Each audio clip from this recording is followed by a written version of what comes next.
Hello everyone, কেমন আছো সবাই? আশা করি সকলে খুব ভালো আছো।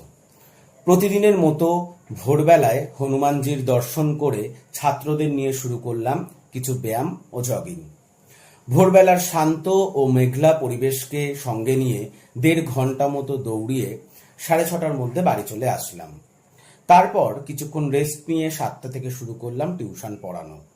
পরপর 2টো ব্যাচ পড়িয়ে হালকা কিছু খেয়ে 2 ঘন্টা মতো ঘুমিয়ে নিলাম। তারপর স্নান করে দুপুরের খাবার খেয়ে বিকেল 4:30 থেকে শুরু হলো আবার টিউশন পড়ানো। পরপর 2টো ব্যাচ পড়িয়ে আজকের মতো আমার পড়ানো শেষ হলো রাত 8টার সময়। পড়ার মধ্যে আমার এক ছাত্রী ওদের গাছের আঙুর ফল দিয়ে গেল। আঙুর ফলগুলো খেতে ভালোই ছিল। তারপর তাড়াহুড়ো করে রেডি হয়ে আমার ঘরের বাচ্চাদের টাটা করে আমি আর রাজ বেরিয়ে পড়লাম মা সিনেমা দেখতে। তারপর টোটো করে পৌঁছালাম নজরুল তীর্থ সিনেমা হলে। 8:55 শোয়ের টিকিট কেটে কিছু ভিডিও করে এসির মধ্যে রিল্যাক্সে ভূতের সিনেমাটা উপভোগ করলাম। সিনেমাটি তোমাদের কেমন লেগেছে আমাকে অবশ্যই কমেন্টস করে জানিও। আমার তো মোটামুটি ভালোই লেগেছে। অবশেষে সিনেমা শেষে বাড়ি চলে আসলাম।